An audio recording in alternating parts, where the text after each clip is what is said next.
এই কথা যেমনি বুঝলেন ইসলাম অর্ধেক মানবেন না, কিয়ামতের ময়দানে জিরো অবস্থা আল্লাহর দরবারে উঠাবেন।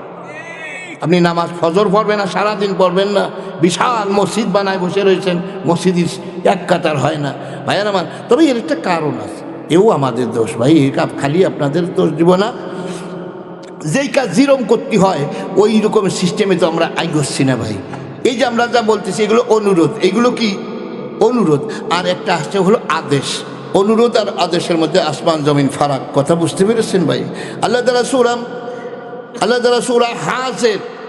সূরা হাজের 41 নম্বর আয়াতের মধ্যে আল্লাহ তাআলা বলেন, আল্লাযীনা ইম্মাক্কান্নাহুম ফিল আরদ আকামুস সালাহ ওয়া আতাউস যাকাহ ওয়া আমারু বিল মারুফ ওয়া নাহাউ আনিল মুনকার। আল্লাহু আকবার। আমি যদি ঈমানদারদেরকে রাষ্ট্র ক্ষমতা দান করি, কাদেরকে? কথা কয় না রে, কথা কয় কেডা? কয় যে আবার কোরআনের মধ্যে আবার রাষ্ট্রের কথাও আছে বাবা। মৌলভী সাহেব ওয়াদ করেন কিন্তু নাতনীতি করবেন না। আমার এক মাস্টার আছে ভাই আমাদের এলাকায়, একটু আমি তারে টুটলাই না, আমি তারকে হিংসা করি না, কিন্তু তার কথার ভাব যা, কথা বুঝলেন নাই তার ভাব। ইমামতি করবেন কিন্তু নাতনীতি করতে পারবেন না। কি করতে পারবেন না? নাতনীতি চলবে না। ওয়াট করেন তাতে কোনো অসুবিধা নেই, কিন্তু নাতনীতি করলে খবর আছে। তাই চিন্তা করি যে সারা আব্দুল্লাহ বিন উবাই পাওয়া গেছে। আব্দুল্লাহ বিন উবাই এই কথা এদেশে বাংলাদেশের মুসলমানরা বলে কি বলে না, ইমাম শব্দে নেই।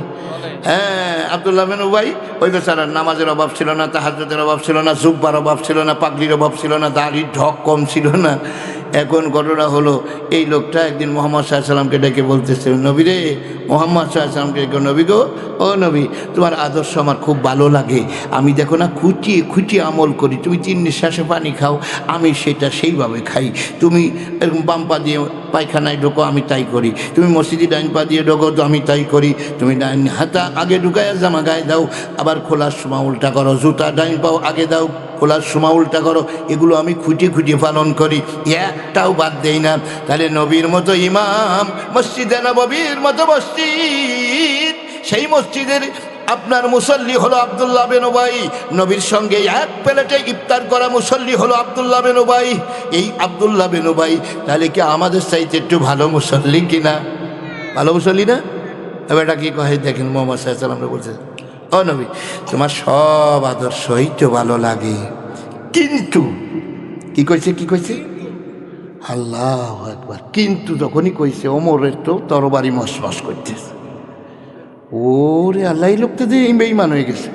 কারণ কিন্তু সামনে কি বলবে অত কথার দরকার নাই, কিন্তু যখন বলেছে ও আর ইমানদার নাই। মুহাম্মদ সাল্লাল্লাহু আলাইহি সাল্লামের চাইতে বেশি বুঝা, বেশি বড় হুজুর হওয়া, এটা কি ভালোর লক্ষণ না শয়তানের লক্ষণ? বলতেছে তোমার সব আদর্শ ভালো লাগে গো, কিন্তু ওমর তো সামনে টুক শুনবেই না। এখন নবীজি বলতেছে যে আরে থামো দিদি, বলুক না কি বলতে চাই, একটু দেখি কিন্তু কি।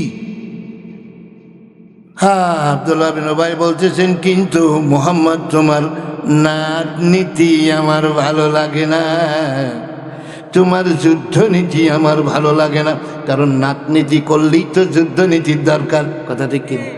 কারণ রাজনীতির সাথে যুদ্ধনীতি অঙ্গাঙ্গিভাবে জড়িত। যদি কোনো ব্যক্তি রাজনীতি না করে, তার জীবনেও যুদ্ধ করা লাগবে না। এই দুটোই অঙ্গাঙ্গিভাবে। যেই মৌলভী সাহেব জীবনেও কোনোদিন রাজনীতি করে না, ওর জিন্দিগিতে কোনো পুলিশ কোনোদিনও ওর পিছনে, ওর ঘরের পিছনে কোনোদিনও আসবে না, কোনোদিনও আসবে না। কিন্তু যখনই রাজনীতি করবে, তখনই আপনার দেখবেন যে শত্রুর কোনো অভাব। মোহাম্মদ সাল্লামকে ডেকে বলল, তোমার রাজনীতি আবার ভালো লাগে না, তুমি মৌলভী মানুষ, তুমি থাকবা মসজিদের ভিতরে, তোমার আবার রাজনীতির কি দরকার? সাথে সাথে আল্লাহ নবী বললেন, আল্লাহ আমাকে রাজনীতি করতে বলেছেন, তাই আমি রাজনীতি করি। সুবহানাল্লাহ কোন? আল্লাহ আমাকে করতে বলেছেন তাই করি। কয় কিভাবে আল্লাহ তোমার রাজনীতি করতে বলবো? 13টা বছর মক্কায় নবুয়ত পাওয়ার পরে 13টা বছর মসজিদে খানায় কাবার ভিতরে 360টি মূর্তি ঢুকাইছে আবু জেহেলরা।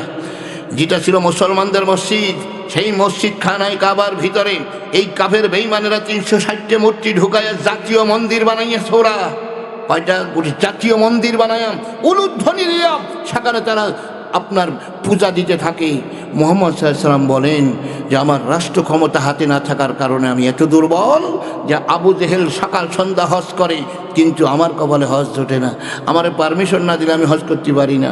আমার একটা ফরজ হজ হয়েছে আর 3টা উমরা হজ। যেই দেশে আরব ভূমিতে আমি জন্মগ্রহণ করেছি, আমার জন্মের মাটিটি হলো খানায় কাবা। সেই খানায় কাবা আমার পক্ষেও আপনার খানায় কাবা শোয়ার কোনো অধিকার নাই। আবু জেহেল পাশ দেবে, তারপর আমার করতে হবে, কারণ তার হাতে রয়েছে রাষ্ট্র ক্ষমতা। কথা কি বুঝতে পেরেছেন? আমি কি করবো? নামাজ পড়েছি মূর্তি সামনে কইরা, আমার হজ করতে হয় মূর্তি সামনে কইরা। আল্লাহ গো, 13টা বছর হয়ে গেল আমি কিছুই করতে পারলাম না, কারণ আমার হাতে কোনো পাওয়ার নাই। তুমি এখন আমার এই মদিনায় যাইতে বলতেছো। এই মক্কার জীবনে তারা আমার জীবনে আমার জন্য কত কষ্ট আমার নেমে এসেছে, তাদের আচরণে, তাদের ব্যবহারে। একবার তারা আইন পাশ করলো, ওয়াকালাল্লাযীনা কাফারু লা তাসমাউ লিহাযাল কুরআন, এই কোরআন শোনা যাবে না। আল্লাহ আবু জেহেল এটা আইন পাশ করলো, ওয়াল গৌফিহি, আর কোরআনের পরিবেশ হলে হাতে তালি দাও, হুররে বাজাও, উলুধ্বনি দাও, ঢোল বাজাও, যেন কোরআন কানের মধ্যে না সে লাআল্লাকুম তাগলিবুন। যদি এই কাজটা করতে পারো, পাবলিক যদি কোরআন জানতে না পারে, আমরা দীর্ঘদিন পর্যন্ত ক্ষমতার মসনদে বসে থাকতে পারবো। আর পাবলিক যদি কোরআন চাই না যায়, আমাদের এই 1 মিনিট আর এই চেয়ারের ক্ষমতার চেয়ারে থাকতে দেবে না। কারণ আল্লাহ তাআলা বলেছেন, আলা লাহুল খালকু ওয়াল আমরু ইনিল হুকমু ইল্লা লিল্লাহ, সৃষ্টি করেছেন যিনি, আইন চলবে তিনার, পৃথিবীতে কোনো মানুষের আইন চলবে না। চিৎকার মেরে বলুন ঠিক না বেঠে? এই স্লোগান যদি আপনারও মরণের আগ পর্যন্ত আপনার জবানে না আসে, আল্লাহর কসম একটা সিজদাও কবুল হবে না, একটা সিজদাও না। আমার হুজুর যদি দলিল দিয়ে এখান থেকে 12 যেতে পারা যাবে, আপনারা তাকে বানবেন, ভালো করে বানবেন, এইখান থেকে পিঠ মুড়া দেবেন, তে কাটিয়ে মাইর দেবেন। আমার কোন কাটিয়ে মাইর দেবেন? তে কাটিয়ে মাইর বোঝেন? ডাইন পাশের চোখ তুলে দেবেন, বাম পাশের হাত কেটে দেবেন, ডাইন পাশের পাও কেটে দেবেন। এটা কয় তে কাটিয়ে মাইর। কয় কাটিয়ে মাইর? আর যদি চিন্তা করে তে কাটিয়ে চাষা চাষিয়ে দেবো রে হুজুর তোরে, কয় কাঠা, কয় চাষা, তে কাটিয়ে চাষা, তাহলে হলো বুড়ু ডাইন পাশেতে অর্ধেক চাষিয়ে দেবেন, মোষের বাম পাশেতে অর্ধেক চাষিয়ে দেবেন, আর দাড়ি ভাগ করে অর্ধেক করা চাষিয়ে দেবেন। শালার মৌলবী যা ওয়াশ করে বেড়া জ্ঞান পুঙ্গা জুড়ে লাঠি দিয়ে মধুমতির ওই পাশে দেবেন খেলায়। যদি দলিল দিয়ে বেরোয় না যেতে পারি, একটা সিজদাও কবুল হবে না, একটা সিজদাও না। তার কারণ হলো, যেই ব্যক্তি আল্লাহ জমিনে আল্লাহ দিন কায়েমের স্বপ্ন দেখে না, স্বপ্ন কোনোদিনও পূরণ না হোক তাতে কিছু আসে যায় না। আল্লাহ জমিনে কোরআনের শাসনের স্বপ্ন দেখে না, এই লোকটার সিজদা কবুল হবে না। আল্লাহ তাআলা বলেন, ইন্নাল্লাযীনা ইয়াকফুরুনা বিআয়াতিল্লাহি ওয়া ইয়াকতুলুনান নাবিয়্যিনা বিগাইরি হক ওয়া ইয়াকতুলুনাল্লাযীনা ইয়া'মুরুনা বিল কিসতি মিনান নাস ফাবাশশিরহুম বিআযাবিন আলীম উলাইকাল্লাযীনা হাবিতাত أعمالهم في الدنيا والآخرة وما لهم من ناصرين।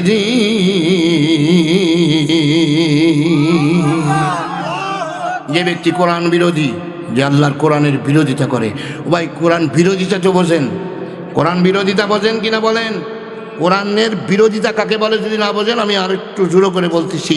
আমি আর আমার ছোট ভাই কামাল, এ ভাই শুনছেন? শোনা যাচ্ছে? আমি আর আমার ছোট ভাই কামাল, আমার নাম জামাল, ছোট ভাইয়ের নাম, আমরা 2 ভাই। এর কথা বলে কেনা ওখানে? আমরা দুই ভাই মনে করেন, আমিও চেয়ারম্যানিতে দাঁড়াইছি, আমার ছোট ভাইও চেয়ারম্যানিতে। এখন আমার ছেলে সে জানে যে আব্বাও দাঁড়াইছে, চাচাও, কিন্তু খায় আমার ঘরে। ওর পরনের কাপড়, পরনের জুতা সব আমার, খায় আমার ঘরে, চিকিৎসার দরকার হলে আমার ঘরে হয়, ঘুমায় আমার ঘরে। কিন্তু প্রত্যেক দিন ওর চাচার পোস্টার নিয়ে, ব্যানার বোনার নিয়ে চাচার নির্বাচন করে বেড়ায়। কার নির্বাচন করে বেড়ায়? আচ্ছা, আবার সন্ধ্যার দিকে ফিরে আসে, খায় কার ঘরে? আমার ঘরে। আচ্ছা, এখন এই ছেলের কি চিৎকার মারে বলা লাগবে, আব্বা আমি তোমার বিরোধিতা করিতেছি, এটা বলা লাগবে না? বিরোধিতা এমনি আসছে, চিল্লান লাগবে নাকি? না এমনি আসছে বিরোধিতা। ও গেলে বাপে চা আর গীত গাই বেড়ায় আর একজনের কথা, ঠিক কিনা? ধরে এই কথাটা যেমনি বুঝলেন, আমাকে আপনাকে সৃষ্টি করেছে কে? কত যত্ন করে সৃষ্টি করেছে, আপনি শুনলে অবাক হয়ে যাবেন বন্ধুরে। বাবা মা যখন মিলন ঘটিয়েছিলেন, ওই বাবার যে বীর্যটা, এই বীর্যের ভিতরে, এক ফুটা বীর্যের ভিতর থেকে আল্লাহ রব্বুল আলামিন আপনার 20 কোটি শুক্রাণু সেদিন বের হয়েছিল। কয় কোটি? চিল্লায় কন। 20 কোটি শুক্রাণু।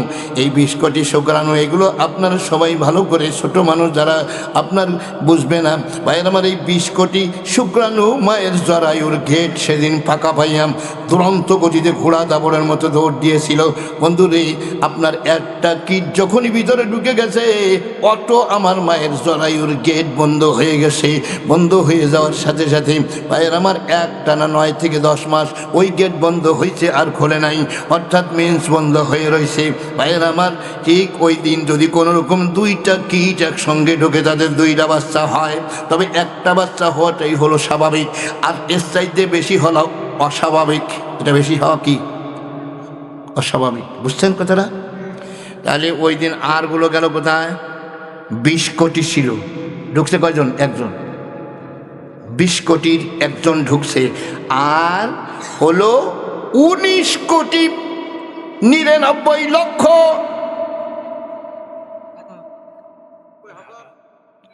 19 কোটি 99 লক্ষ 99,999 জন সেদিন ওয়ালে বাড়ি খাইয়া এদিক সেদিক বাড়ি ধুড়ি খাইয়া মারা গেছে। ওই ওয়ালে বাড়ি খাইয়া মারা গেছে। আল্লাহ তাআলা বলেন, আমি সেই দিন থেকে তোরে চয়েস করেছি রে জামাল, সেই জন্যই আমি তোকে এই কোটি কোটি শুক্রাণুর ভিতরে আমি তোমাকে পছন্দ করে দুনিয়ার মধ্যে এনেছি।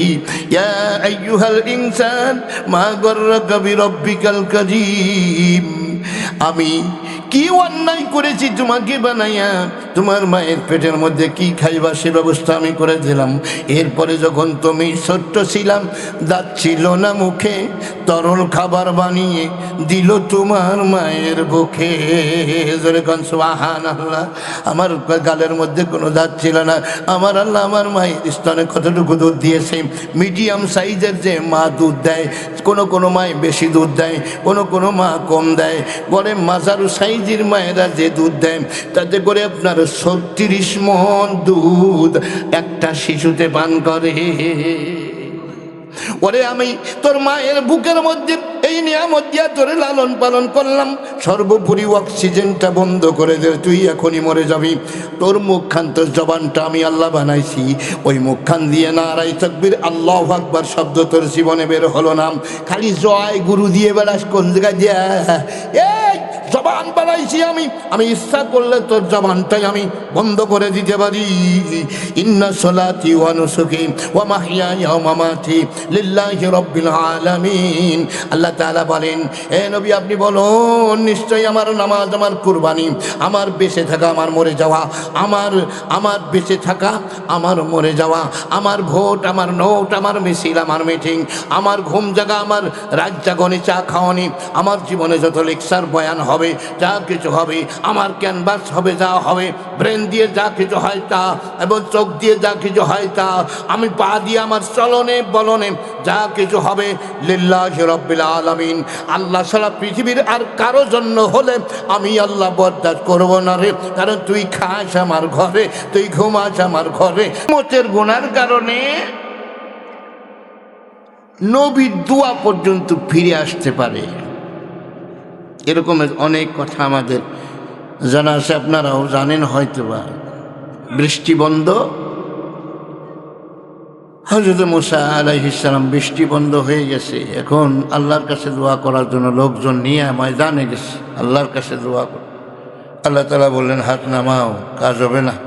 তোমার সামনে যারা বসা আছে না, ওর ভিতরে একটা লোক আছে কবিরা গুনাহ করেছে, ওই লোকটা উঠে না যাওয়া পর্যন্ত তোমার দোয়া কবুল করব না নে আমি। হাত নামাও।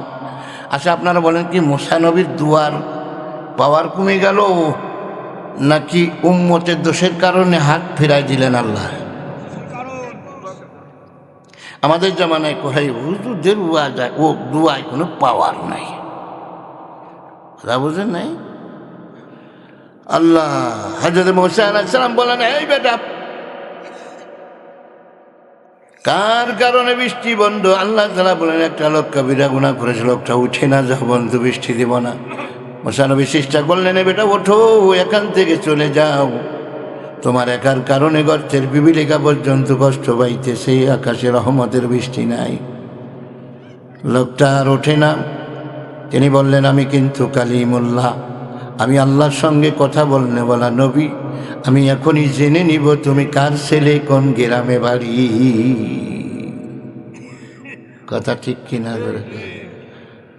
এই কথা যদি বলে, ভাই যে লোকটা এই কাম করছে তার কি আর হুঁশ আছে? এখন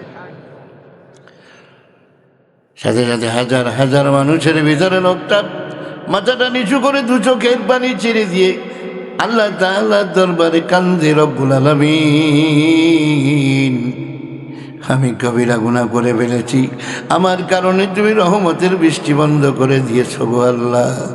আল্লাহ, আমার বাবার সামনে, চাচার সামনে, গ্রামের সমস্ত মানুষের সামনে, আত্মীয় স্বজনের সামনে, এমনকি পয়গম্বরের সামনে তুমি আমাকে লজ্জা দিও না।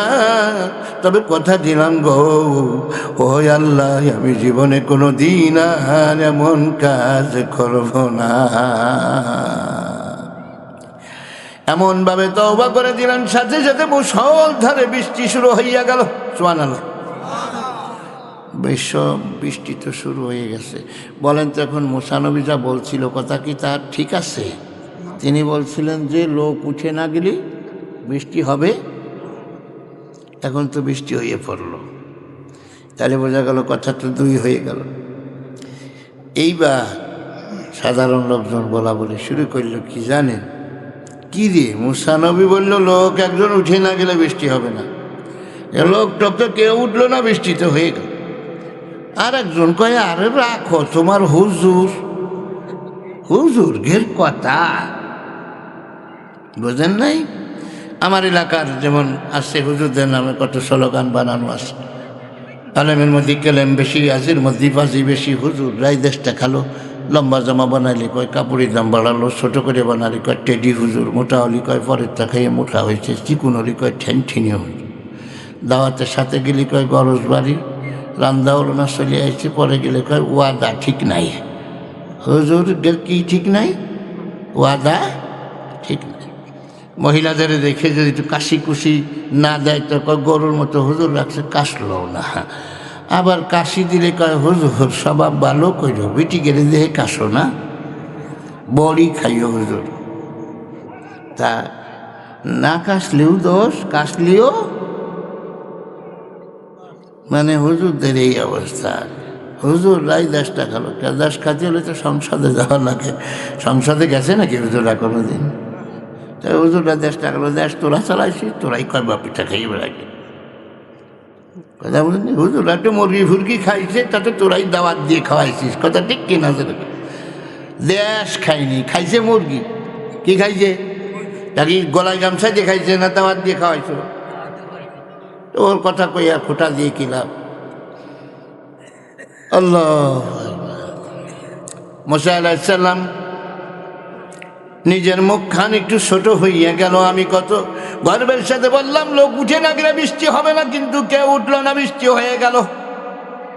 আল্লাহর সঙ্গে একটু একটু কিনা কয় একটু প্রেমের ঝগড়া হয়ে গেল। সুবহানাল্লাহ কোন। প্রেমের আবার ঝগড়া হয় না কি? প্রেমিক প্রেমিকার মধ্যে ঝগড়া হয় না? হয়। মানবী মানে ঝগড়া হয়। আল্লাহকে ডেকে বলে, মাবুদ গো, এমনি মানুষ হুজুর মানতে চায় না, তারপর তুমি বললে সেই কথাই তো আমি শোনালাম, কেউ উঠলো না, আবার বৃষ্টি দিয়ে দিলা, এতে কি আমার মুখ থাকে নাকি? মুসা নবীকে আল্লাহ তাআলা ডেকে বলে, মুসা রে, তুমি বেজার হইও না, যেই আসামির কারণে আমি বৃষ্টি বন্ধ করে রেখেছিলাম, ওই আসামি আমার আদালতে হাজিরা দিয়েছে, সারেন্ডার করেছি। এ জোরে কন্যা সুবহানাল্লাহ। আমার কাছে তওবা করেছে না মুসা, ও কলিজার থেকে আমার কাছে তওবা করেছে, চোখের পানি ছেড়ে দিয়ে বলেছে, আল্লাহ তুমি আমাকে এবারের মতো লজ্জার থেকে বাঁচাইয়া দাও, আমি কথা দিলাম আর কোনোদিন কবিরা গুনাহ করব না। মুসা রে, এই লোকটা তওবা করে ফেলে, আর তাইব হাবিবুল্লাহ, তওবাকারী আমি আল্লাহর বন্ধু হইয়া যায়। তওবা করলে পিছনের গুনাহ তো মাফ হয়ে যায়, পিছনের গুনাহ মাফ হয়ে যায়, নেকিগুলোই পরিণত হয়ে যায় ওর গুনাহগুলো। সুবহানাল্লাহ। ভাই আমার এখন মুসা নবী বলতেছে, আচ্ছা ঠিক আছে, যাজ্ঞা যা করবার করিস, ভালোই হয়েছে, এখন লোকটার নাম একটু আমার কাছে কও। কি কয়? ওই কোন লোকটার কারণে তুমি বৃষ্টিটা বন্ধ করে রাখছিলে, আবার তার তওবার কারণে তুমি দিয়ে দিলে, লোকটারে আমার খুব দেখতে মন চাচ্ছে। ভাই কথা কস না দোস্ত, ভাই একটু আস্তে কথা কও দাদু। ভাইয়ের আমার তাইলে মুসা নবী তো তারা দেখতে চায়। আল্লাহ তাআলা বললেন, মুসা রে, যে সময় আমার দুশ্মন ছিল তখনই তুই আমি তার নাম বলি নাই, আমি বলছিলাম একজন কবিরা গুনাহ করেছে, একজন, সেই সময় কি নাম বলছিল? আমি তো সেই সময় নাম বলি নাই। আর এখন তুমি নাম বলতে বলো, তা তো কোনোদিনও বলবো না রে মুসা, তার কারণ তুমি দেখা হলে বলবা, কিরে তোর নাকি এই কাম? কারণ তওবাকৃত পাপের কথা স্মরণ করাইয়া যদি কেউ কাউকে লজ্জা দেয়, আবার শোনেন কথাটা, তওবাকৃত পাপের কথা স্মরণ করাইয়া কেউ যদি কাউকে লজ্জা দেয়, তওবাকৃত পাপ মানে কি? এমন একটা গুনার কথা যেটা সবাই জানতো, সমাজের লোকও জানে, ভাইয়ের আমার, কিন্তু এই গুনার তওবা হয়ে গেছে। কি হয়ে গেছে? কিন্তু 15 বছর পরে, 100 বছর পরে যাইয়াও আবার সেই পাপের কথা স্মরণ করায় তারে লজ্জা যদি কোনো ব্যক্তি দেয়, আল্লাহ তাআলা বরদাস্ত করে না। যেই তওবার, যেই পাপের তওবা হয়ে গেছে, সেই গুনার কথা তুমি তাকে স্মরণ করায় দাও, তার স্মরণ করাইয়া দিয়া তারে লজ্জা দাও। আহা, আমাদের দেশে এরকম অভ্যাস আছে না নাই? আসছে ভাই। আমি উদাহরণ দিতে যাই বলি যে, সাপোজ মনে করেন আমার দাদা কোনো একদিন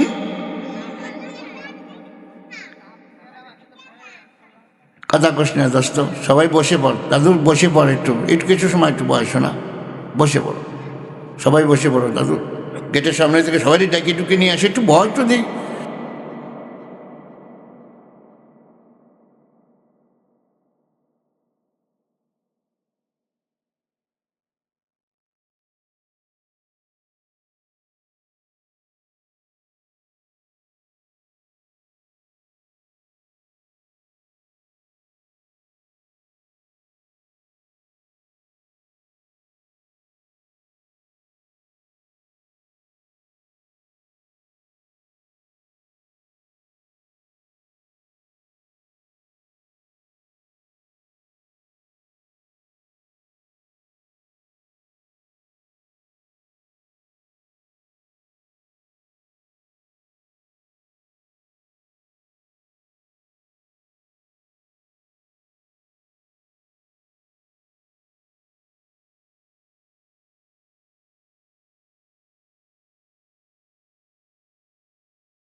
পথে মানুষগুলোকে দাওয়াত দেবে, তখন তুমি সুন্দর সুন্দর নসিহাগুলো হিকমতের সাথে পেশ করবে। জোরে বলুন সুবহানাল্লাহ। হিকমতের সঙ্গে তুমি কি বলবে তাও আল্লাহ তাআলা বলে দিলেন, ফাযাক্কির বিল কুরআনি মান ইয়াখাফু ওয়াঈদ। আল্লাহু আকবার। ওয়াজ যদি করতে হয় কোরআন দিয়ে করো। ক্ষুধার ডর যাদের মধ্যে আছে তাদের বড়ই উপকারে আসবে। যদি আল্লাহর কি থাকে, ভয় থাকে, ভয় থাকলে বারা কি হবে, উপকারে আসবে। কোরআনের কথা শুনলে যাদের অন্তরে ভয় থাকে তাদের উপকারে আসবে। যদি ভয় না থাকে শয়তানি বাড়বে, ভয় থাকলে উপকারে আসবে। আর যদি ভয় না থাকে শয়তানি বাড়বে। বসে বসে খালি চিন্তা করবে কোন জায়গায় যে টুল ধরা যায়, কথা বলতে টোক পেঁচে বসে থাকে, কিছু পাওয়ার আশায় না। সে বসে থাকে দেখি বক্তায় ভুল বলে কোন জায়গায় দিয়ে। আচ্ছা, ভুল যদি কোনো ব্যক্তি তালাশ করে তার ভুলের অভাব আসে নাকি? কুল্লু বানি আদামা খত্তাউন, আদম সন্তান মাত্রই তো ত্রুটিশীল, কথা ঠিক কিনা? কিন্তু ভুল তালাশ করলে অবশ্যই ভুল পাওয়া যায়। এক্সাম্পল স্বরূপ একটা ছোট্ট একটা স্টোরি শোনায় আপনাদের। সেটা হলো, একজনের খুব একটা রূপবতী গুণবতী একটা স্ত্রী ওনার বাসাতে আছে। তার ভিতর দিয়ে ওনার আবার আর একটা মেয়ে দেখে পছন্দ। এরকম পুরুষ মানুষ আসে না দুই একজন, বরে স্ত্রী একটা রয়েছে, আবার আর একটা দেখে কি পছন্দ। এখন বলতেছে যে তোমাকে আমার পছন্দ, আমি তোমাকে বিয়ে করব। এখন বলছি তোমার ঘরে তো স্ত্রী আছে, ওই স্ত্রী তালাক না দাও তাহলে আমি যাব না। বলতেছে তার তো কোনো দোষ নাই, তারে পছন্দ করে বিয়ে করছি আর তোরে লাইক করে বিয়ে করতেছি ভালোবেসে, ওর আর কোনো দোষ নাই। তালাশ করলে আবার দোষের অভাব নাকি? তুমি আজকে থেকে তালাশ করেও দেখো কত দোষ আছে। এখন উনি চিন্তা করছে বউ তো তাহলে এটা আগেরটা তালাক দিতে হবে, তালাক না দিলে তো এটা রাজি আছে। এখন দোষ না পাইলেও তো তালাক দেওয়া যাচ্ছে। বাসায় যাইয়া দেখে কোনো দোষ পাওয়া যায় কিনা তালাশ করতে শুরু করল। ঘুরে ঘুরে দেখে কোনো জায়গায় কোনো দোষ নাই। একটা কাপড় নাড়া ছিল উঠানে, রৌদ দিয়েছে কাপড় ডেকে একটা যে সিঁড়ি ফেলাইছে, দুই ভাগ করে ফেলাইছে। বুঝতে পারিয়েছি তোর সংসার করার শখ নয়, তুই নাকে মুখে উপরে কাপড় নাড়িস কেন? বোঝেন নাই? দোষ পাওয়া গেছে নাকি? একজন একটা পাওয়া গেছে। কেন বউ চিন্তা করে ওনার তো এই ধরনের মেজাজ ছিল না কোনো দিন, তো হইছে ডাকি কারণ কাপড় নাড়া উঠোন এটিকে তো দোষ হইল। গেছে, পরের দিন গেছে, দেখি আজকে কোনো দোষ পাওয়া যায় কিনা। বউটা এখন খুব শেখ একবারে কমপ্লিট করে রাখছে, কোনো কাজে কোনো ত্রুটি নাই। বুক করে পিছনের দরজার কাছে যে এদিকে একটা বদনা, কি ওখানে বদনারে ফুটবলের মতো এক লাথি মেরে বলতেছে, আমি আগেই কইছিলাম তো সারিয়াইছে, বুঝছি তোর এই সংসারে থাকার কোনো শখ নাই, তোর সারিয়াইছে। অপরাধ কি? বদনা। 3 দিনের মাথায় তালাক দিল। স্ত্রী চিন্তা করে আমার স্বামী তো এরকম ছিল না, এইবার তিনি এমন ভাবে কাজ কাম কমপ্লিট করে সাজাই গোজাই রেখেছে। আবার ঘুরে ঘুরে নিজে নিজে আপনার কিনা কয় ডিউটি করে, যেরকম আপনার এরকম ঘুরে ঘুরে দেখি কোনো ভুল ত্রুটি আমার নজরে বাঁধে কিনা। চতুর্দিকে তাকায় চুপে দেখে না, বাঁধার মতো কিছুই নাই। আজকে স্ত্রী চিন্তা করে আজকে কোনো দোষ সে খুঁজে পাবে না। এইবার আজকে ছিল তার শেষ দিন, আজকে সে তালাক দেবে। ঘুরি গেলে কোনো জায়গায় কোনো দোষ ত্রুটি না পাইয়া ঘরের পিছনে চলে গেছি।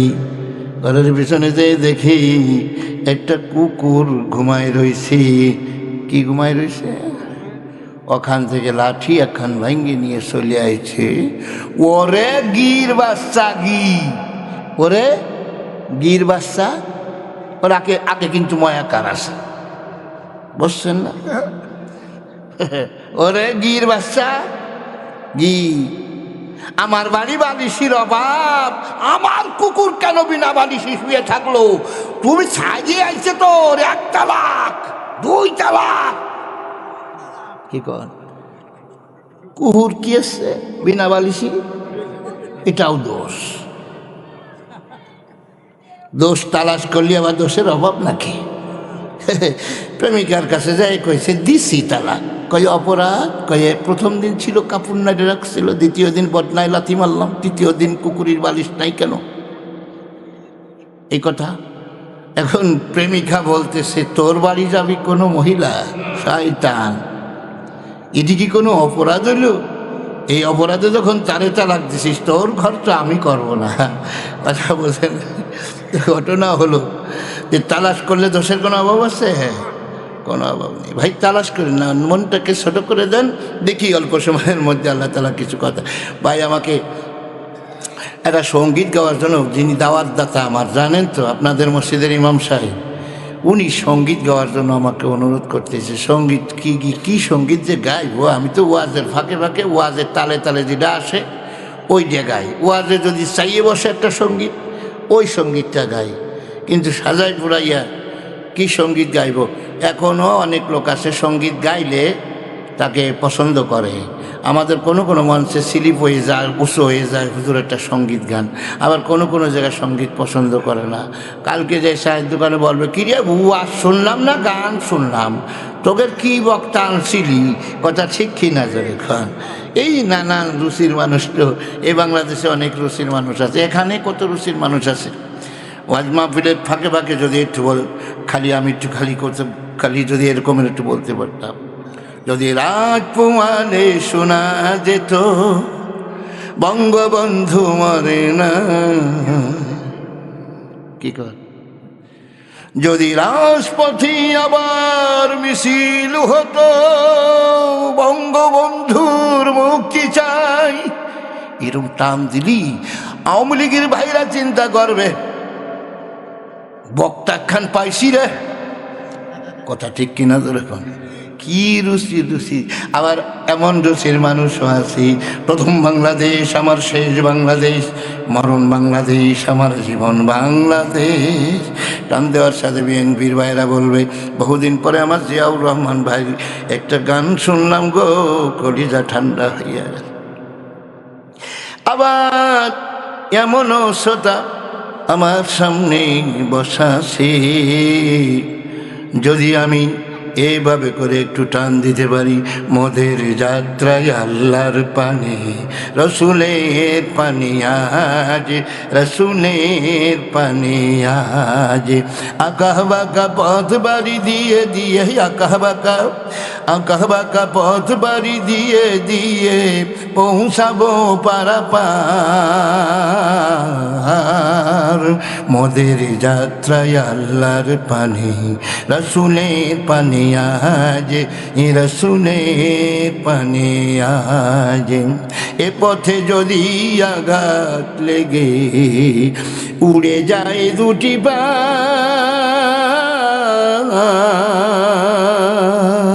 হাত দিয়ে হেঁটে মঞ্জিলে যাব, হাত দিয়ে হেঁটে মঞ্জিলে যাব, শোয়ে শোয়ে বেদনা, মোদের যাত্রায় আল্লাহর পানি এ রসুলের পানি আজ, এ রসুলের পানি আজ। এ পথে যদি বুলেট লেগে উড়ে যায় দুটি পা, এদেশে এ পথে যদি বুলেট লেগে উড়ে যায় দুটি পা, হাত দিয়ে হেঁটে মঞ্জিলে যাব, হাত দিয়ে হেঁটে মঞ্জিলে যাব, শোয়ে শোয়ে বেদনা, কোন রাঙা পথ রঞ্জিত হবে, কোন রাঙা পথ রঞ্জিত হবে, এ শহীদি কাফেলার বিপ্লবী কাফেলার। এভাবে করে যদি টান দেয় আমার জামাত ইসলামের ভাইরা থাকলে তাদের ঈমান চার্জ হয়ে যাবে, কথা ঠিক কিনা বলবে, ঈমান চার্জ হয়ে গেছে রে।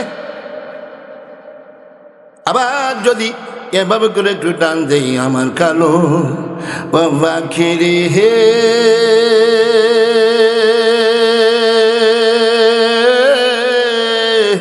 আমার কালো মা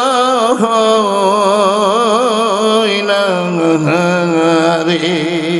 টান দেওয়ার সাথে সাথে হাজার হাজার মানুষ লাফালাফি শুরু করে, লাফ দিয়ে গাছে উঠে যাবে, এই মাসুক করে চিৎকার মারবে। কথা ঠিক? এমন রুচির মানুষও আমাদের সামনে বসা থাকে। কথা ঠিক না? আমি এক রুচির কথা বলা বক্তা নই, বাংলাদেশের সব রুচি সম্পর্কে আমার জানা। ওরে যত বাজি করো, ওই সুরে টান না দেওয়া পর্যন্ত তাসির হয় না। ভুল বললাম নাকি? ওই সুরে টান না দেওয়া পর্যন্ত তাদের কলিজায় কয় যে রুহির খুরাক পাইছি আজকে। কথা ঠিক কিনা? ও দাদা, আমার রুচি সম্পর্কে যথেষ্ট ধারণা। আবার যদি কালেমা নামাজ এলে মজেকের ইকরামুল মুসলিমিন সহি নিয়ে তাবলিগ 6 নম্বরের বয়ান করি, তাহলে এখানে চিল্লা দিয়া ভাই যারা আছেন তারা দারুণ খুশি হয়ে যাবে। কথা ঠিক কিনা জোরে খন? তারপরে আরও কত রুচি আছে। আরে ইয়াহু কিল্লাহু বাহু বাহু দেহি তোমার দে বহুরাই বরি গৌলে রে মাহলায়া তুমি আহমার যাইয়াল বাবা তুমি আহমার কিবলারি কাবা। এভাবে করে টান দিয়ে আমার ফরিদপুরির বাবাজান হুজুর কেবলা খুশি। কথা ঠিক কলাম না বে ঠিক কলাম? মাই রুচি সম্বন্ধে যথেষ্ট জ্ঞান আমার আছে। এক রুচির মানুষ সামনে বসে না রে, হাজার রুচির মানুষ এই নানান প্রকার রুচি নিয়ে সামনে বসে। কথা ঠিক কি না? আবার যদি কই যে আপনার ওরে কেউ ফেরে না খালি হাতে এই খাজারি তোর দরবারে। আমার আল্লাহ গেছে ফতুর হইয়া, এজরে কন্যা নাউজুবিল্লাহ, রাসূলের ধন খাজা হিলইয়া বৈশাই আছে আজ মিজে।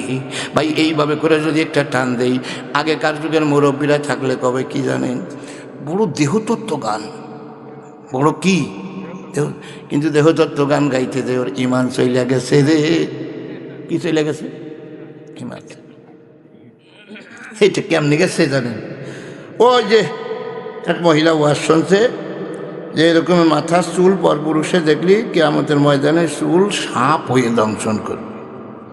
এখন এই মহিলার বাড়িটা একটু ফাঁকা বাড়ি, উনি ঘর বাড়ি ঘেরাও করে রাখেন, কোনো রকম কোনো বাইরের পুরুষ আসার কোনো সম্ভাবনা নাই, একাকী থাকে, যার কারণে বেশি একটা সাবধানে থাকার প্রয়োজন হয় না। গোসলখানার থেকে উনি এমনভাবে যাইতেছিলেন, ওনার একটু পরনের কাপড়টুকু আছে, মাথার কাপড়টুকু নাই, যেহেতু উনি জানেন যে আমার বাড়িতে কোনো মানুষ ঢোকে না। কিন্তু এক গরু মার্কা পুরুষ লোক, গরু মার্কা বোঝেন তো, ওই যে কাশি কুশি না দিয়ে চলে যায় কপাট করে, ওই গরু মার্কা একজন পুরুষ লোক গুপ করে বাড়ির ভিতর ঢুকে গেছে। ঢুকে গেলে উনাকে দেখেছে এরকম মাথা টাথা আলগা রয়েছে। এখন উনি চিন্তা করে, আমি হুজুরের কাছে শুনছি মাথার চুল যদি দেখে পর পুরুষে ওই চুল সাপ হইয়া কিয়ামতের দিন দংশন করবে। ওরে আল্লাহ, আজকে তো পর পুরুষে দেখে ফেললো, এখন কোথায় যাবে? ঘরেও যাওয়ার কাজে না, কোনো দিকে যাওয়ার কাজে নাই। তাড়াতাড়ি পরনে যে কাপড়টুকু ছিল ওই পরনের কাপড়টা টান দিয়ে খুলিয়ে মাথার ফাঁক দিয়ে দাঁড়ায়া রয়েছে। পর্দা মনে করলি যে সাপ ঠেকাতে হবে, ও সাপ ঠেকাবার যাই ওর মাথায় বাড়ি হয়ে গেছে, ওটা টের পাচ্ছে না। সাপ ঠেকাইতেছে, কিয়ামতের দিন যাতে সাপে না কামড়া সেই লাইনে গেছে। দেহতত্ত্ব গান শুনতে যাই আর ওই ইমান বিক্রি করে ফেলাইছে, সে হুঁশ নাই। দেহতত্ত্ব গান, কি সুন্দর কথা বন্ধুরে আমার। হ্যাঁ, আমরা কোনো খাজা বিরোধী কোনো লোক নই। খাজার মতো খাজা যদি হয় আমিও পছন্দ করি। খাজা ছিল খাজা মঈনুদ্দিন চিশতি রহমাতুল্লাহ আলাইহি। সুবহানাল্লাহ। কোন কেমন খাজা রে ও বন্ধু, ওনার যে পীর সাহেব ছিলেন ওসমান হারুনি, ওনাকে পাঠানো হয়েছে ভারতবর্ষের মধ্যে তাওহীদের দাওয়াত দেওয়ার জন্য। একটার সাথে কোনো একজন আপনার কোনো রকম কোনো সফর সাথী নাই, একটা তলেবুল ইলম নাই, কালেমার দাওয়াত দেয় ভারতের ভিতরে। ভাষাগত নির্যাতন, শারীরিক নির্যাতন, পেটের মধ্যে খাবার নাই, এইভাবে করে তিনি কষ্টের পর কষ্ট চালাইয়া যাইতেছেন। নানান ধরনের নির্যাতন করে, কোনো জায়গায় কোনো বাসা বাড়ি নাই, গহীন জঙ্গলের ভিতর চলে গেছে, ওখানে যাইয়া রাত কাটায়। একদিনকে দেখি ওই যেখানে বসে বসে উনি আপনার রাত কাটায়, ওর একটু দূরেই ওখানে একটা ডাকাত বাহিনী ওখানে বসা। কারা বসা? ডাকাত বাহিনী বসা। ওই ডাকাতরা আগের দিন খাসি একটা চুরি করে আইনে খাইছে। এখন দেখে হুজুর একটা বসা ওখানে, কয় যে আমাদের এই আস্তানার খবর গোয়েন্দা টোয়েন্দা হতে পারে, এই হুজুর এখান থেকে সরাইতে হবে, নাইলে আমাদের অনেক তথ্য সে জানে না। আমি কি হুজুর কেন একটু ঝগড়া না বাজাইলে তো তাড়ান যাচ্ছে না। হুজুর এই যে গতকালকে একটা খাসি বানিয়ে রেখে গেছিলাম আমাদের এখানে, এই খাসিটার খবর জানো? না রে বাবা, আমি আছি আমার তন্ত্রের খাসি মাসির খবর জানি না। জানবানে ফাড়াবাসের মধ্যে ফেলাইয়া রিমান্ডে নিলি জানবানে, কথা বলছেন নেই, জানবানা নেই।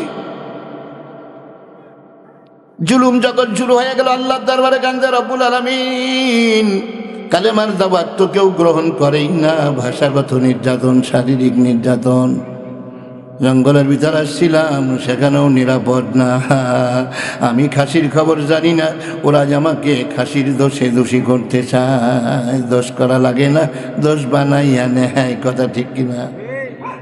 ব্যাস, এখন বলতে চাইলাম আমি কি করব? আল্লাহর পক্ষ থেকে এলহামের মাধ্যমে তিনি বললেন আগামীকাল সকালে তুমি বলে দাও খাসির খবর আগামীকালকে বলে দিব। আচ্ছা, আগামীকালকে খাসির খবর বলে দেব।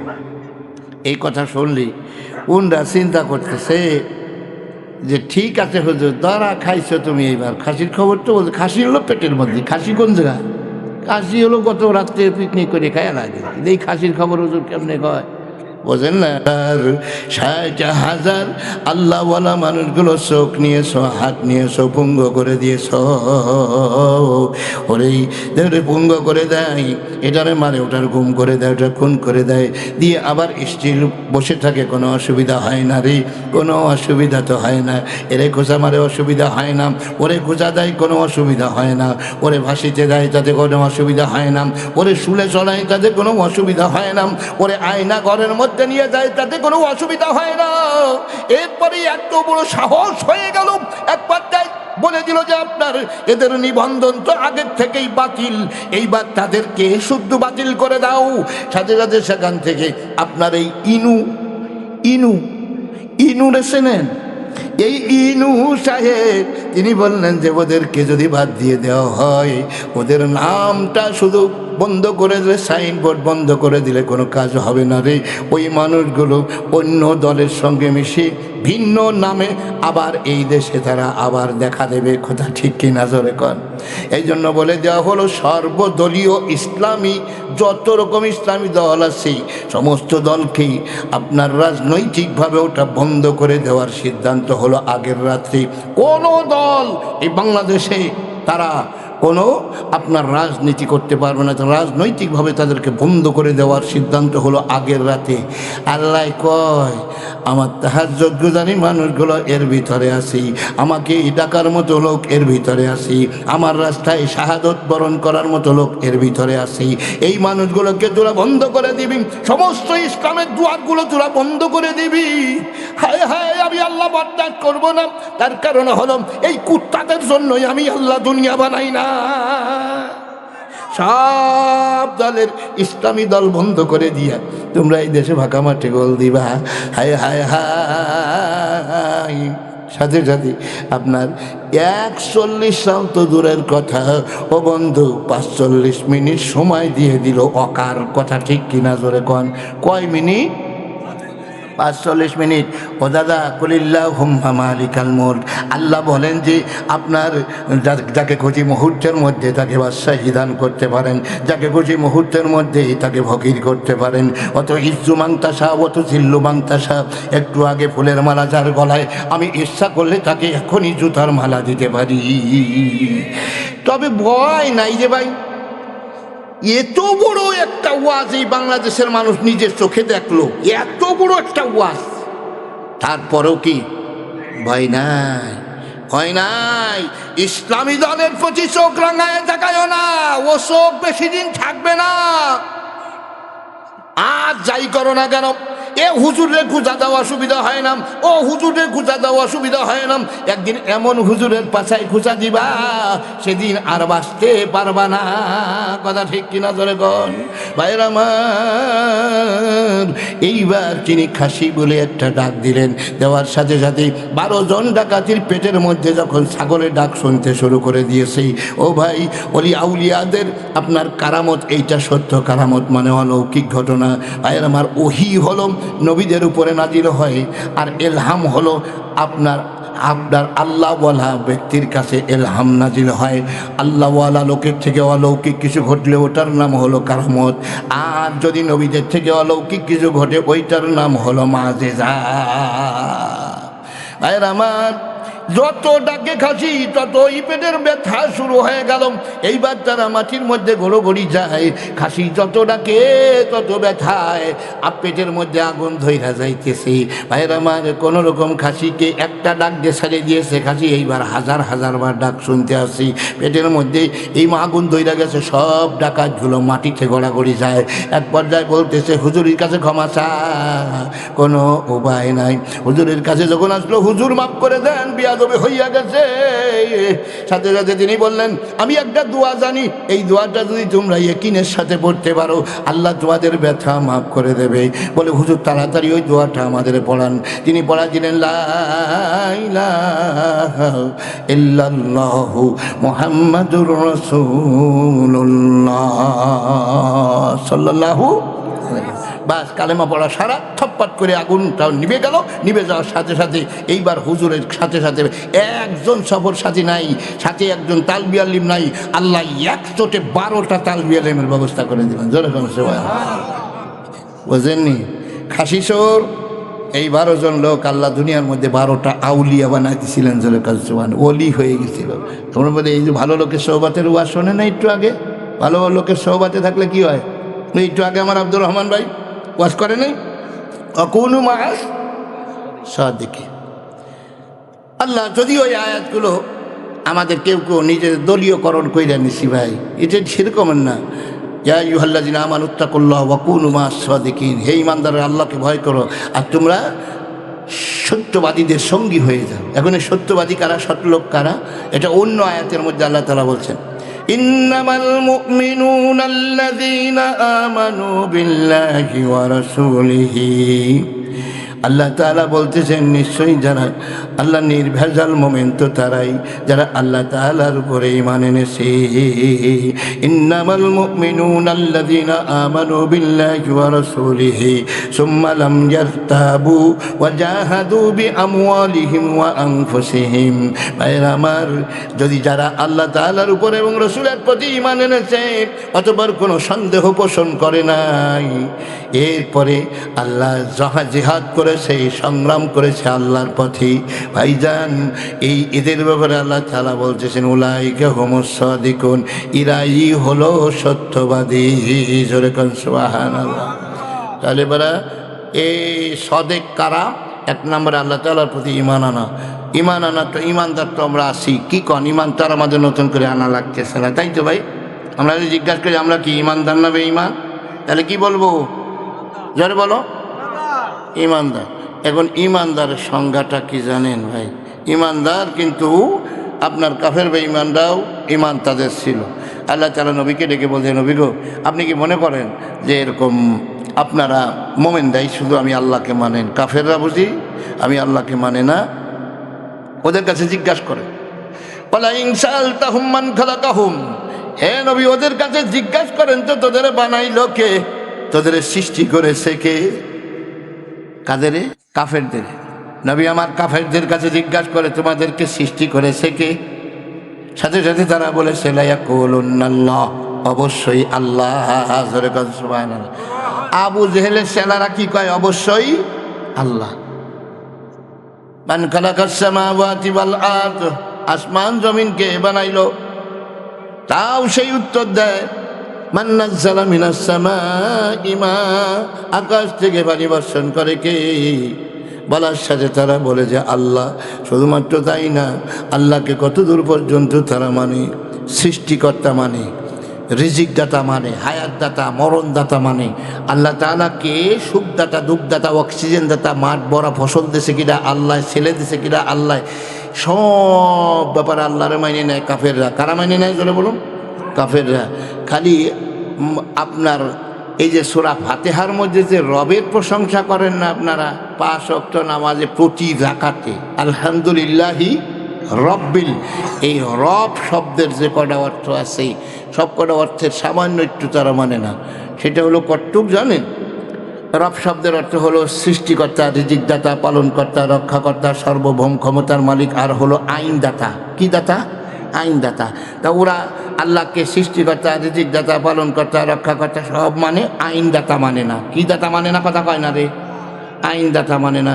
তাহলে বড় ওদেরও ইমান আছে, তাহলে ওদের ইমান আর আমাদের ইমান প্রায় একই কায়দার। কথা ঠিক কিনা যেরকম একই কায়দার না? তাহলে আমরাও কি করলাম? এদিকে নামাজের মধ্যে স্বীকার করতেছি যে আল্লাহ তুমি আমাদের আইনদাতা। জিজ্ঞাসা করি যদি, ভাই ছেলে মেয়ে কেমন আছে? আল্লাহ ভালো রাখছে। কয়টা ছেলে মেয়ে? 2টি আল্লাহ দেশে। এরম বলি না আমরা? মাঠে ফসল এবার আল্লাহ দেশে, বলি না? এসব ব্যাপারে আল্লাহ মেনে নিলাম, কিন্তু আল্লাহকে আইনদাতা হিসাবে মেনে নিতে পারি নাই। আবু জেহেলটা যতটুকু মানতে পারে নাই, ঠিক আমরা বাঙালিরাও অতটুকুই মানতে পারি না। আল্লাহকে সৃষ্টিকর্তা মানতে কইলে মানতে রাজি আছি। ও আল্লাহ, তোমাকে নামাজ পড়তে কাও পড়ে দেবানি, তুমি যদি রোজা রাখতে কাও সারা বছর রোজা রেখে দেবানি, এতে কাপে বসতে কাও এতে কাপ করে দেবানি, কিন্তু তোমাকে আইনদাতা মানতে পারবো না। নাউজুবিল্লাহ জোরে। আইনদাতা কারে কয়? আল্লাহ তাআলা বলেন, ওয়ামান ইয়াবতাগি গায়রাল ইসলামি দীনান ফালান ইউকবালা মিনহু ওয়া হুয়া ফিল আখিরাতি মিনাল খাসিরিন। আল্লাহু আকবার। আল্লাহ বলেন, যে ব্যক্তি আল্লাহর আইন বাদ দিয়া, কার আইন? কথা কয় না রে, কার আইন? আল্লাহর আইন বাদ দিয়া মানুষের তৈরি করা কোনো আইনের পিছনে দৌড়ায়, অর্থাৎ তালাশ করে দেখি আল্লাহর আইন বাদ দিয়া মানুষের তৈরি করা কোনো আইনের মধ্যে শান্তি আছে কিনা।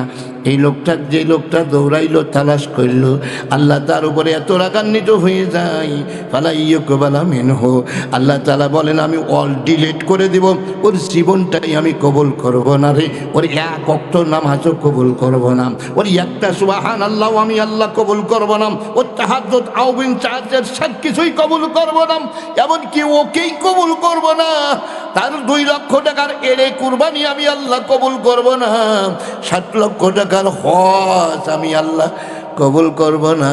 তার কারণ কেন রে? তোরে আমি বানাইয়া কি ভুল করেছি? কেন? ইন্নাল ইনসান, নিশ্চয়ই আল্লাহ তাআলা মানব জাতিকে আপনার বড় সম্মানিত করে তৈরি করেছেন। কথা ঠিক কিনা জোরে কন? আমি এত আপনার সম্মানিত, লাকাদ কাররামনা বানি আদম, আমি এত সম্মানিত করে তোমাকে সৃষ্টি করলাম, কিন্তু কি হয়েছে? আমি আল্লাহর আইন তোমার কেন ভালো লাগে না? একটু আগে বসেছিলাম ভাইয়ের আমার, এই যে আমার যেখানে বিশ্রামগারে এই কথাটা বলতেছিলাম, ভাই নবী করিম সাল্লাল্লাহু আলাইহি ওয়াসাল্লামের সাথে মক্কা ছেড়ে একজন লোক, একজন সাহাবী, তিনি হিজরত করে নবীর দরবারে চলে গেলেন মদিনায়। ভাইয়ের আমার, মদিনায় যাওয়ার পরে নবীজি যখন রাষ্ট্র ক্ষমতা পাইলেন, ভাইয়ের আমার এখন ইসলাম বিজয় হইয়া গেছে, এ মতো অবস্থায় একজন সাহাবী, তিনি একজন ইহুদির একখান জমি জবরদখল করে খাচ্ছিলেন। এই ইহুদি আপনার নবীর দরবারে নিয়ে আসলেন, সালিশ নিয়ে আসলেন, বিচার নিয়ে আসলেন, নবী গো এই জমিটা আমার, আপনার একজন লোক এই যে জোর করে খায়, আপনি এর বিচার কইরা দেন। নবী আমার কাগজপাতি দেখে, দলিল পর্চা দেখে তিনি আল্লাহর কোরআন খুলে দেখলেন, সালিশ করে দিলেন। ওই সালিশে আপনার ইহুদির পক্ষে রায় চলে গেল। জোরে খান সুবহানাল্লাহ। কার পক্ষে গেছে রায়? ইহুদের পক্ষে রায় চলে গেছে, কিন্তু এই মুসলমানটা মাইনে নেবার পারতেছে না। নাউজুবিল্লাহ কন। উনি বাস মুসরাইতে সোজা ওমরের বাড়ি চলে গেছে। ওমর রাদিয়াল্লাহু তাআলা আনহুর বাড়িতে যায়। ওমর রাদিয়াল্লাহু তাআলা আনহুকে ডেকে বলতেছেন, হুজুর আছেন বাসায়? বলে হ্যাঁ আসি তো। তাকে আমার একটা সানি বিচার করিয়ে দিতে হবে। কি বিচার? সানি বিচার মানে কি? তাহলে আগে একটা হয়েছে না? ওর এর আগের বিচার কোন কোর্টে হয়েছে? কয় মোহাম্মদ সাল্লামের কোটে হয়েছে, সুবহানাল্লাহ। ওই যে কি তুমি মানিয়ে নিতে পারো নাই? তাই কি করে পারি কন দিদি? সারাটা জীবন ঘর সারলাম, বাড়ি সারলাম এই কাফেরদের অত্যাচারে। এখন আমরা দল ক্ষমতায়, এখন আমার কি কথা কয় না রে, দল ক্ষমতায়, ইসলাম বিজয় হয়ে গেছে, এখন আমাদের একক পাওয়ার। এ মতো অবস্থা ইহুদির একটু জমি নাই, খাচ্ছিলামই। ইহুদির একটু জমি কি নাই, খাচ্ছিলামই। ভাবটা তার এরকম। তাই বলে আমাদের নেতা যার পাশে জীবন দিয়ে ঘুরতেছি সেই নেতায় বিচার করে দেয় সেই জমিটুকু আমি খাইতে পারবো না, এই হয়, এই বিচারটা করে দিল ইহুদির পক্ষে। কও দেখি উমর কার কাছে কয়, কার কাছে কয়, কও দেখি উমর এই বিচারটা কি নবী ঠিক করেছেন? নাউজুবিল্লাহ করে। এই ওমর রাদিয়াল্লাহু তাআলা আনহু কথাটা শোনার সাথে সাথে বললেন, তাই বয় এখানে তোর বিচার একটু পরে করব। ঘরের ভিতর থেকে এখন তরবারি আনিয়া একটা কবে দুই ভাগ করে ফেলাইছেন, জোরে কন্যা সুবহানাল্লাহ। এইবার চতুর্দিকে খবর হইয়া গেছে ওমর মুসলমান মাঝে ফেলাইছে রে। কি মেরে ফেলাইছে? কেউ কেউ বলে ইসলাম গ্রহণ করব, নিরাপত্তা নাই, ওমর মুসলমান মাঝে ফেলাইছে। চতুর্দিকে হাটে বাজারে দোকানপাটে অলিতে গলিতে শহরে বন্দরে খবর হয়ে গেছে ওমর মুসলমান মাইরে হালাইছে। ওমর রাদিয়াল্লাহু তাআলা এখন ঘরের থেকে বেরোতে পারেন না। এইবার নবীজি ডেকে বললেন, ওমর রে মাইরেই ফেলাতি হবি, একেবারে কি দরকার ছিল, মাইরেই ফেলতে হবে, অন্যায় সে করছে কিন্তু মাইরেই ফেলা। এইভাবে করে যখন নবীজি কথা বললেন ওমরের বিপক্ষে, এবার আল্লাহ তাআলা আরশে আজিম থেকে ফায়সালা নিয়ে আসলেন। সূরা মায়েদার ৪৪ নম্বর আয়াত, চিৎকার মেরে কন্যা সুবহানাল্লাহ। ৪৪ নম্বর আয়াতে আল্লাহ তাআলা বলেন, ওয়ামান লাম ইয়াহকুম বিমা আনজালাল্লাহ ফাউলাইকা হুমুল কাফিরুন। আল্লাহু আকবার। কারে মুসলমান কো, কারে? যেই লোকটা আল্লাহর কোরআনের বিচার মেনে নিতে পারে না ওই লোকটা মুসলিম নাই। আমি আল্লাহ বললাম ফাউলাইকা হুমুল কাফিরুন, এটা কাফের। ওমর ঠিকই করেছে, ও মুসলমান মানে নাই, ও কাফের মানুষ। জবাবটা কে দিয়েছে? ৪৪ নম্বর আয়াতের মধ্যে আল্লাহ বললেন, ওয়ামান লাম ইয়াহকুম বিমা আনজালাল্লাহ ফাউলাইকা হুমুজ জালিমুন। হায় হায়, যারা আল্লাহর কোরআন দিয়ে শাসন কার্য মানে না, আল্লাহর কোরআন দিয়ে কোর্ট কাছারি আইন ফৌজদারি মানে না, আল্লাহর কোরআন দিয়ে সংসদ ভবন চলুক এটা মানতে পারে না, এই মানুষগুলো যার মুসলিম থাকে না। ভাইরা আমার, সূরা মায়েদার ৪৪ আর ৪৫ আর ৪৭-এর মধ্যে বলেছেন ফাউলাইকা হুমুল ফাসিকুন, ওই লোকটা ফাসিক হইয়া যায়। কোন দেশে আছো মুসলমান? আমার সেদিনকে বলতেছে, হুজুর ইসলামের পক্ষে একটু মানুষের কাছ থেকে একটু ভোট টোট চাই দিন। আমি কোনো মুসলমানকে ওয়াজ করে কেন ইসলামী দল বুঝাতে হবে? তার জন্মই হয়েছে ইসলাম করার জন্য, তার সৃষ্টি হয়েছে ইসলাম করার জন্য। তার কেন ওয়াজ করে ইসলামী দল বুঝাবো আমি কেন? তোর জন্মই হয়েছে ইসলাম করার জন্য, তোর সৃষ্টি হয়েছে ইসলাম করার জন্য। আল-ইয়াওমা আকমালতু লাকুম দীনাকুম ওয়া আতমামতু আলাইকুম নি'মাতি ওয়া রাদিতু লাকুমুল ইসলাম দীনা। আল্লাহ তাআলা বলেন, this is holy Quran, whole complete code of life, পরিপূর্ণ জীবন বিধান। একটা আইনের জন্য জীবনে কারো কাছে হাত পাতা লাগবে না, আমি কমপ্লিট করে দিয়েছি। ধরে কোন সুবহানাল্লাহ। অর্থনীতি, বন্দিনীতি, সন্ধিনীতি, এরপরে আপনার শ্রমনীতি, মুনিব নীতি, কোনো নীতির কথা আল্লাহর কোরআনে বাদ আছে? বলেন তো। তাহলে বলা আমার 3.5 হাত বডিটা চলবে কোন নীতিতে? এই নীতির কথা কোরআনে আসে না নাই? আছে তো। তাহলে বলা আমরা স্বামী স্ত্রী সম্পর্কে কোরআন কথা বলেছে, কথা ঠিক কিনা? বাপ বেটা সম্পর্কে কোরআন কথা বলেছে কিনা? বিয়ে করবেন, এখন বিয়ের সাথে সাথে ওখানে ইসলাম, আপনি আছেন যেখানে ইসলাম যাবে সেখানে, কথা ঠিক কিনা? আপনার পাশ ইসলাম আছেই। তার কারণ হলো আমানুদখুলু ফিস সিলমি কাফা, যদি ইসলাম পালন করো পুরাপুরি করো, এই ভাউতাবাজি করবা না।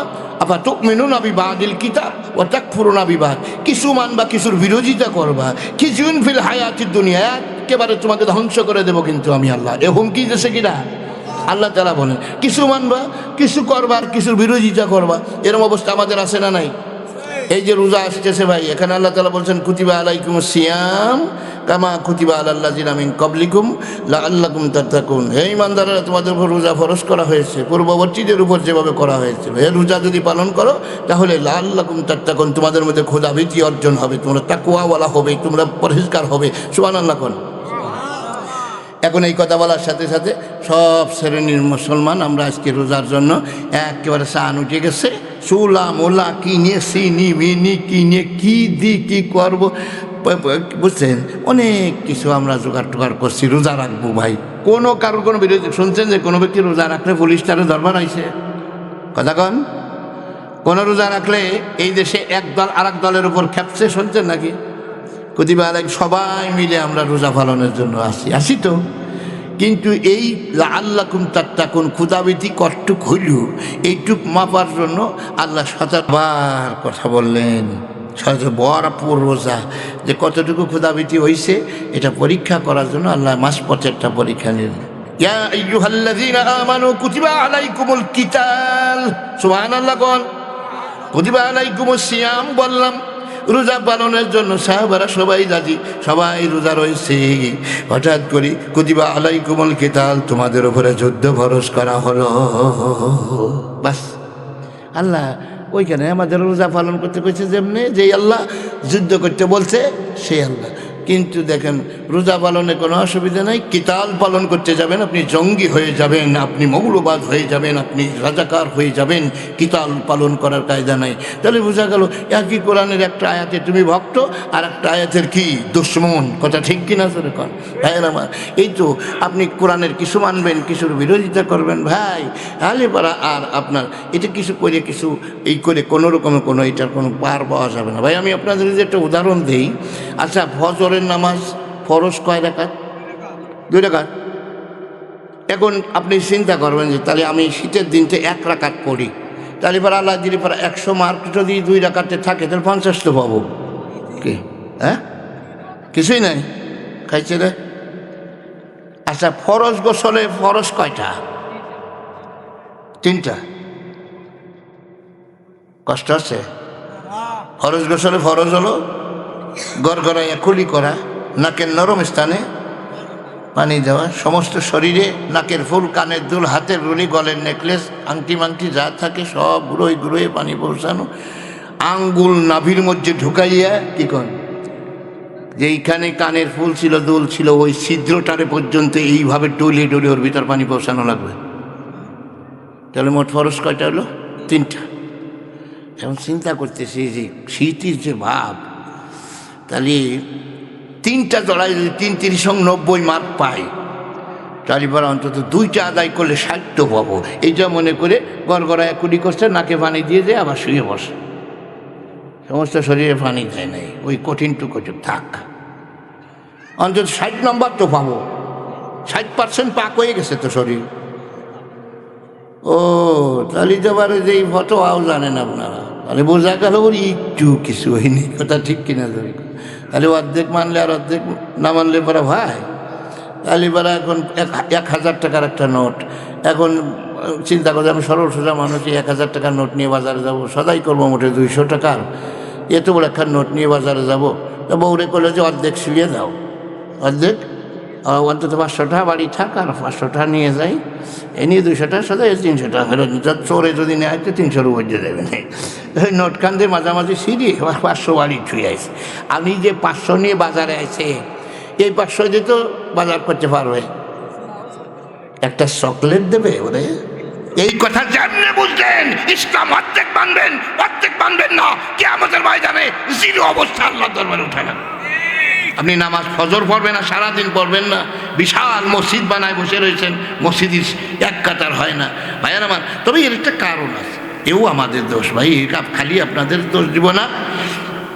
যেই কাজ জিরম করতে হয় ওই রকমের সিস্টেমে তো আমরা আই করছি না ভাই। এই যে আমরা যা বলতেছি এগুলো অনুরোধ, এগুলো কি অনুরোধ, আর একটা আসছে হলো আদেশ। অনুরোধ আর আদেশের মধ্যে আসমান জমিন ফারাক। কথা বুঝতে পেরেছেন ভাই? আল্লাহ তাআলা সূরা হাজের 41 নম্বর আয়াতের মধ্যে আল্লাহ তাআলা বলেন, আল্লাযীনা ইম্মাক্কান্নাহুম ফিল আরদ আকামুস সালাহ ওয়া আতাউস যাকাহ ওয়া আমারু বিল মারুফ ওয়া নাহাউ আনিল মুনকার। আল্লাহু আকবার। আমি যদি ঈমানদারদেরকে রাষ্ট্র ক্ষমতা দান করি, কাদেরকে? কথা কয় না রে, কথা কয় কেডা? কয় যে আবার কোরআনের মধ্যে আবার রাষ্ট্রের কথাও আছে বাবা। মৌলভী সাহেব ওয়াদ করেন কিন্তু নাতনীতি করবেন না। আমার এক মাতুব্বর আছে ভাই আমাদের এলাকায়, একটু আমি তারে চুটলাই না, আমি তারকে হিংসা করি না, কিন্তু তার কথার ভাব যা, কথা বোঝেন নাই তার ভাব।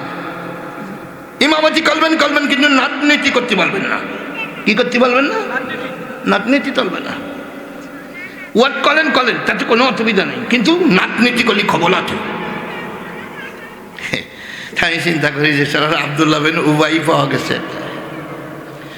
আব্দুল্লাহ বিন উবাই এই কথা এদেশে বাংলাদেশের মুসলমানরা বলে কি বলে না? ইমাম সাহেব দেবে।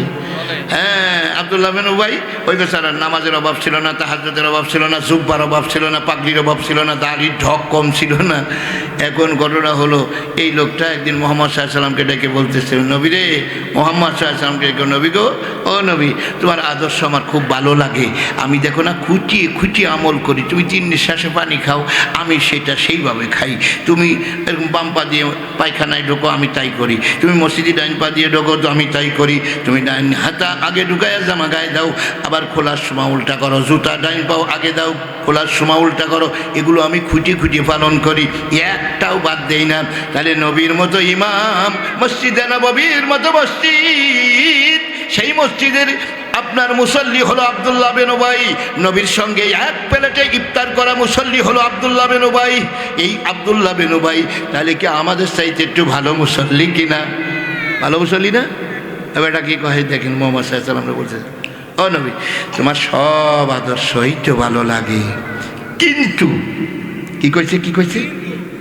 আল্লাহু আকবার। কিন্তু যখনই কইছে, ওমরের তো তরবারি মশমশ করতেছে। ওরে আল্লাহ, এই লোকটা যে বেঈমান হয়ে গেছে। কারণ কিন্তু সামনে কি বলবে অত কথার দরকার নাই, কিন্তু যখন বলেছে ও আর ইমানদার নাই। মুহাম্মদ সাল্লাল্লাহু আলাইহি ওয়াসাল্লামের চাইতে বেশি বুঝা, বেশি বড় হুজুর হওয়া, এটা কি ভালোর লক্ষণ না শয়তানের লক্ষণ? বলতেছে তোমার সব আদর্শ ভালো লাগে গো, কিন্তু ওমর তো সামনে টুক শুনবেই না। এখন নবীজি বলতেছে যে, আরে থামো দিদি, বলুক না কি বলতে চাই, একটু দেখি কিন্তু কি? হ্যাঁ, আব্দুল্লাহ বিন উবাই বলতেছেন, কিন্তু মুহাম্মদ, তোমার নাতনীতি আমার ভালো লাগে না, তোমার যুদ্ধনীতি আমার ভালো লাগে না। কারণ নাতনীতি করলেই তো যুদ্ধনীতির দরকার, কথা ঠিক কিনা? কারণ রাজনীতির সাথে যুদ্ধনীতি অঙ্গাঙ্গিভাবে জড়িত। যদি কোনো ব্যক্তি রাজনীতি না করে, তার জীবনেও যুদ্ধ করা লাগবে না। এই দুটোই অঙ্গাঙ্গিভাবে। যেই মৌলভী সাহেব জীবনেও কোনোদিন রাজনীতি করে না, ওর জিন্দিগিতে কোনো পুলিশ কোনোদিনও ওর ঘরের পিছনে কোনোদিনও আসবে না, কোনোদিনও আসবে না। কিন্তু যখনই রাজনীতি করবে, তখনই আপনার দেখবেন যে শত্রুর কোনো অভাব। মোহাম্মদ সাল্লাল্লাহু ডেকে বলল, তোমার রাজনীতি আবার ভালো লাগে না, তুমি মৌলভী মানুষ, তুমি থাকবা মসজিদের ভিতরে, তোমার আবার রাজনীতির কি দরকার? সাথে সাথে আল্লাহ নবী বললেন, আল্লাহ আমাকে রাজনীতি করতে বলেছেন, তাই আমি রাজনীতি করি। সুবহানাল্লাহ কোন? আল্লাহ আমাকে করতে বলেছেন তাই করি। কয় কিভাবে আল্লাহ তোমার রাজনীতি করতে বললো? 13টা বছর মক্কায় নবুয়ত পাওয়ার পরে 13টা বছর মসজিদে খানায় কাবার ভিতরে 360টি মূর্তি ঢুকাইছে আবু জেহেলরা। যেটা ছিল মুসলমানদের মসজিদ, সেই মসজিদ খানায় কাবার ভিতরে এই কাফের বেঈমানেরা 360টি মূর্তি ঢুকাইয়া জাতীয় মন্দির বানাইয়েছে ওরা। কয়টা জাতীয় মন্দির বানায়াম, উলুধ্বনি দিলাম, সেখানে তারা আপনার পূজা দিতে থাকে। মুহাম্মদ সাল্লাল্লাহু আলাইহি ওয়াসাল্লাম বলেন যে আমার রাষ্ট্র ক্ষমতা হাতে না থাকার কারণে আমি এত দুর্বল যে আবু জেহেল সকাল সন্ধ্যা হজ করে, কিন্তু আমার কপালে হজ জোটে না। আমার পারমিশন না দিলে আমি হজ করতে পারি না। আমার একটা ফরজ হজ হয়েছে আর 3টা উমরা হজ। যেই দেশে আরব ভূমিতে আমি জন্মগ্রহণ করেছি, আমার জন্মের মাটিটি হলো খানায় কাবা। সেই খানায় কাবা আমার পক্ষেও আপনার খানায় খাবা শোয়ার কোনো অধিকার নাই। আবু জেহেল পাশ দেবে, তারপর আমার করতে হবে, কারণ তার হাতে রয়েছে রাষ্ট্র ক্ষমতা। কথা কি বুঝতে পেরেছেন? আমি কি করব? নামাজ পড়েছি মূর্তি সামনে কইরা, আমার হজ করতে হয় মূর্তি সামনে কইরা। আল্লাহ গো, 13টা বছর হয়ে গেল আমি কিছুই করতে পারলাম না, কারণ আমার হাতে কোনো পাওয়ার নাই। তুমি এখন আমার এই মদিনায় যাইতে বলতেছো। এই মক্কার জীবনে তারাই আমার জীবনে আমার জন্য কত কষ্ট আমার নেমে এসেছে, তাদের আচরণে, তাদের ব্যবহারে। একবার তারা আইন পাশ করলো, ওয়াকালাল লাযীনা কাফারু লা তাসমাউ লিহাযাল কুরআন, এই কোরআন শোনা যাবে না। আল্লাহ আবু জেহেল এটা আইন পাশ করলো, ওয়াল গৌফিহি, আর কোরআনের পরিবেশ হলে হাতে তালি দাও, হুররে বাজাও, উলুধ্বনি দাও, ঢোল বাজাও, যেন কোরআন কানের মধ্যে না। সেই লাআল্লাকুম তাগলিবুন, যদি এই কাজটা করতে পারো, পাবলিক যদি কোরআন জানতে না পারে, আমরা দীর্ঘদিন পর্যন্ত ক্ষমতার মসনদে বসে থাকতে পারবো। আর পাবলিক যদি কোরআন চাই না যায়, আমাদের এই 1 মিনিট আর এই চেয়ারের ক্ষমতার চেয়ারে থাকতে দেবে না। কারণ আল্লাহ তাআলা বলেছেন, আলা লাহুল খালকু ওয়াল আমর ইনিল হুকমু ইল্লা লিল্লাহ, সৃষ্টি করেছেন যিনি, আইন চলবে তিনার, পৃথিবীতে কোনো মানুষের আইন চলবে না। চিৎকার মেরে বলুন ঠিক না বেঠে? এই স্লোগান যদি আপনারও মরণের আগ পর্যন্ত আপনার জবানে না আসে, আল্লাহর কসম একটা সিজদাও কবুল হবে না, একটা সিজদাও না। আমার হুজুর যদি দলিল দিয়ে এখান থেকে পার হয়ে যেতে পারে যাবে, আপনাকে তাকে বাঁধবেন, ভালো করে বাঁধবেন, এইখান থেকে পিঠ মুড়া দেবেন, কাটি মার দেবেন। আমার কোন কাটি মার দেবেন? কাটি মার বোঝেন? ডাইন পাশের চোখ তুলে দেবেন, বাম পাশের হাত কেটে দেবেন, ডাইন পাশের পাও কেটে দেবেন। এটা কয় কাটি মার। কয় কাটি মার?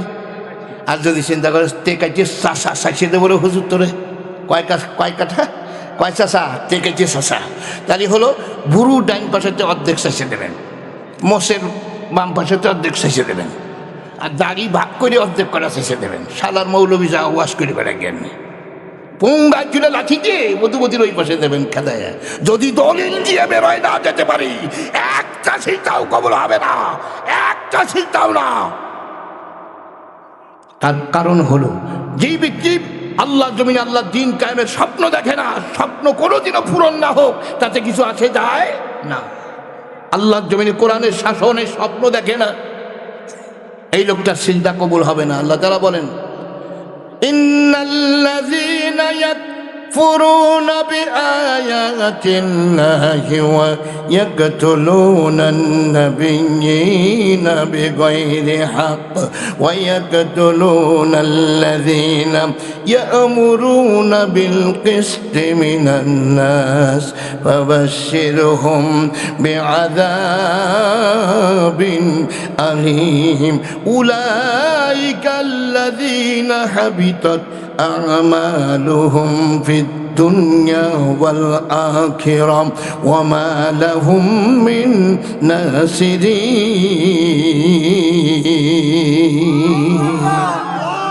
যে ব্যক্তি কোরআন বিরোধী, যে আল্লাহর কোরআনের বিরোধিতা করে, ও ভাই কোরআন বিরোধিতা তো বোঝেন, কোরআন বিরোধিতা বোঝেন কিনা বলেন? কোরআনের বিরোধিতা কাকে বলে যদি না বোঝেন, আমি আর একটু জোরে করে বলতেছি। আমি আর আমার ছোট ভাই কামাল, এ ভাই শুনছেন? শোনা যাচ্ছে?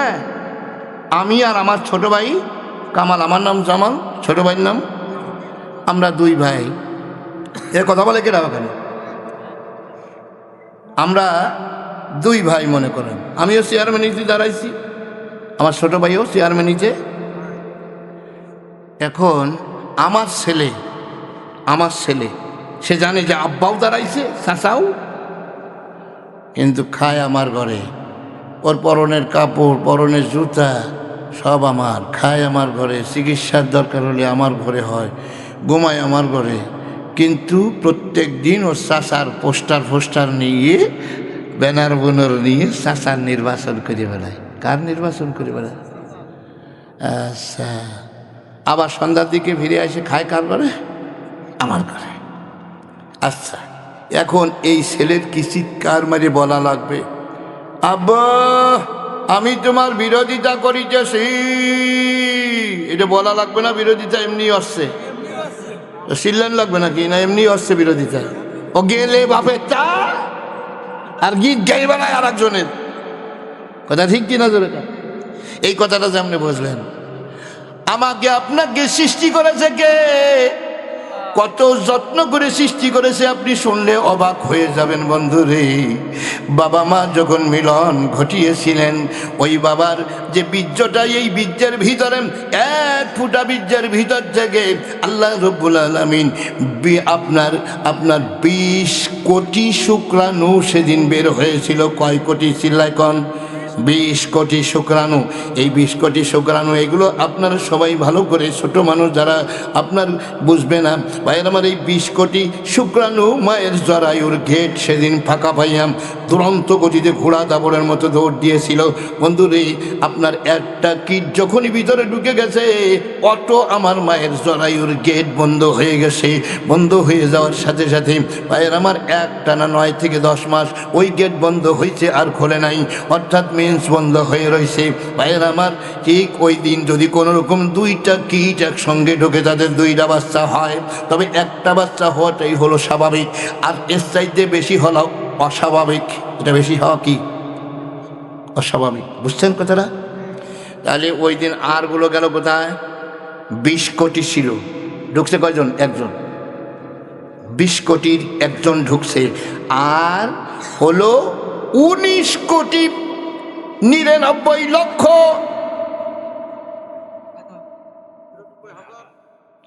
19 কোটি 99 লক্ষ 99,999 জন সেদিন ওয়ালে বাড়ি খাইয়া খাইয়া, এদিক সেদিক বাড়ি ধুড়ি খাইয়া মারা গেছে। ওই ওয়ালে বাড়ি খাইয়া মারা গেছে। আল্লাহ তাআলা বলেন, আমি সেই দিন থেকে তোরে চয়েস করেছি রে জামাল, সেই জন্যই আমি তোকে এই কোটি কোটি শুক্রাণুর ভিতরে আমি তোমাকে পছন্দ করে দুনিয়ার মধ্যে এনেছি। ইয়া আইয়ুহাল ইনসান মা গররাকা বিরব্বিকাল কারীম, আমি কি অন্যায় করেছি তোমাকে বানাইয়া, তোমার মায়ের পেটের মধ্যে কি খাইবা সে ব্যবস্থা আমি করে দিলাম। এরপরে যখন তুমি ছোট্ট ছিলাম, দাঁত ছিল না মুখে, তরল খাবার বানিয়ে দিল তোমার মায়ের বুকে। জোরে কোন সুবহানাল্লাহ। আমার গালের মধ্যে কোনো দাঁত ছিল না, আমার আল্লাহ আমার মায়ের স্তনে কতটুকু দুধ দিয়েছে। মিডিয়াম সাইজের যে মা দুধ দেয়, কোনো মায় বেশি দুধ দেয়, কোনো মা কম দেয়, বলে মাঝারু সাইজের মায়েরা যে দুধ দেয়, তাতে করে আপনার 36 মণ দুধ একটা শিশুতে পান করে। ওরে আমি তোর মায়ের বুকের মধ্যে এই নিয়ামত দিয়া তোরে লালন পালন করলাম, সর্বোপরি অক্সিজেনটা বন্ধ করে দে, তুই এখনই মরে যাবি। তোর মুখখান, তোর জবানটা আমি আল্লাহ বানাইছি, ওই মুখখান দিয়ে নারাই তাকবীর আল্লাহু আকবার শব্দ তোর জীবনে বের হলো না, খালি জয় গুরু দিয়ে বেড়াস কোন জায়গায় দিয়া। এই জবান বানাইছি আমি ইচ্ছা করলে তোর জবানটাই আমি বন্ধ করে দিতে পারি। ইন্না সলাতি ওয়া নুসুকি ওয়া মাহইয়ায়া ওয়া মামাতি লিল্লাহি রাব্বিল আলামিন। আল্লাহ তাআলা বলেন, হে নবী আপনি বলুন, নিশ্চয়ই আমার নামাজ, আমার কুরবানি, আমার বেঁচে থাকা, আমার মরে যাওয়া, আমার বেঁচে থাকা, আমার মরে যাওয়া, আমার ভোট, আমার নোট, আমার মিছিল, আমার মিটিং, আমার ঘুম জাগা, আমার রাত জাগনি, চা খাওয়ানি, আমার জীবনে যত লেকচার বয়ান হবে, যা কিছু হবে, আমার ক্যানভাস হবে, যা হবে, ব্রেন দিয়ে যা কিছু হয় তা, এবং চোখ দিয়ে যা কিছু হয় তা, আমি পা দিয়ে আমার চলনে বলনে যা কিছু হবে, লিল্লাহি রাব্বিল আলামিন, আল্লাহ সারা পৃথিবীর আর কারো জন্য হলে আমি আল্লাহ বরদাস্ত করব না রে। কারণ তুই খাস আমার ঘরে, তুই ঘুমাস আমার ঘরে, তোর পায়ের জুতাই আমার, তোর অক্সিজেনটাই আমার, তুই যা গিল্লি সেটাই আমার, তোর মাঠের ফসল আমার, তোর পেঁয়াজ বানাইছি আমি, কেনই আমার আইন তোর ভালো লাগে না? আমি কিয়ামতের ময়দানে তোর পাই টু পাই বুঝে নেব কেন আমি আল্লাহর আইন তোমার ভালো লাগে না। ভাল লাগে না? আল্লাহর আইন ভাল লাগে না? খালি হাত উঁচু করবা, আল্লাহ ইচ্ছা করলে এটাকে অবাস করে দিতে পারে। এ হাত উঠবে একমাত্র আমার কোরআনের জন্য, এই জবান চলবে আমার ইসলামের জন্য। পৃথিবীতে কোনো মানুষের জন্য হবে না, কারোর জন্য না, কোনো মানুষের জন্য হবে না। ভাইয়ের আমার, এই জন্য আমি বলি আল্লাহর জমিনে আল্লাহর কোরআনের শাসন হলে আপনার আমার কোনো অসুবিধা আছে? কত শাসনই তো দেখলেন, Karl Marx, Lenin, Rousseau, Voltaire, Darwin. তবে হ্যাঁ, কোরআনের বাহিরে যে দলগুলো আছে, এই দলগুলো এদের কী দিয়ে চালাইতে হবে? ওই যে ব্রিটিশদের রেখে যাওয়া যে আইন বইটা আছে, ওই আইন দিয়েই চালাতে হবে। তো ওই আইনের মধ্যে কি আছে জানেন? শুনলে তো আপনার মাথা খারাপ হয়ে যাবে। ওর ভিতরে কি আছে জানেন? যে দলই যাক নির্বাচনে জিতে যায় ওই আইন দিয়ে তাদের চালান। ওরা তো কোরআনের আইন চাচ্ছে না, ওরা চাচ্ছে নিজস্ব মানুষের তৈরি করা আইন। ওইখানে যাবে, যাই দেখবেন যে সংবিধানের 7(1) অর্থাৎ ক, সংবিধানের 7(ক)তে লেখা আছে প্রজাতন্ত্রের সকল ক্ষমতার মালিক জনগণ। নাউজুবিল্লাহ বলেন। এই কথাটাই কুফরি মতবাদ। এ কথা যদি কোনো ব্যক্তি মানে সে কাফের হয়ে যায়। আর আপনি সেখানে সাপোর্ট করবেন, হ্যাঁ, তাতে আপনার কোনো অসুবিধা হবে না। কি করে ভাবলেন আপনি? হ্যাঁ, সূরা বনী ইসরাঈলের 71 নম্বর আয়াত। বনী ইসরাঈল কত নম্বর? 71 নম্বর আয়াত। আল্লাহ ইয়াউমা নাদউ কুল্লা উনাসিম বিইমামিহিম। কিয়ামতের ময়দান আল্লাহ তাআলা বলবে, যার যার লিডার সহ হাজির হইয়া যাও। কারা কারা কোন নেতার পিছনে দৌড়াইতাম? কেউ বলবে আমি অমুক নেতার আদর্শের সৈনিক, কেউ বলবে আমরা অমুক নেতার আদর্শের সৈনিক, কেউ কেউ বলবে আমরা মুহাম্মদ সাল্লামের আদর্শের সৈনিক। আয় এখন নেতা নিয়ে নিয়ে আয়, দেখ কোন নেতা কি বলে। কিয়ামতের ময়দানে আল্লাহর সামনে যাবি তো, যদি আখিরাত পরকালের ডর থাকে এখনই ফিরে আয়। কথা ঠিক কিনা জোরে বলুন। ভাই আমার, ওয়াই ফেরবেন নাই না ফেরবেন তাতে কিছু আর সে যাইবে না ভাই। বোঝানোর দায়িত্ব আল্লাহ নবীকে বলে ফাজাক্কির ইন্নামা আনতা মুজাক্কির লাস্তা আলাইহিম বিমুসাইতির। হে নবী, তোমারে দায়িত্ব দিছি ওয়াজ করার, তোমারে পুলিশ বানাই নাই যে হাতে হ্যান্ডকাপ পরাইয়া তারা হেদায়েত দিতেই হবে। এই দায়িত্ব আমি আল্লাহর। কথা ঠিক কিনা জোরে কন।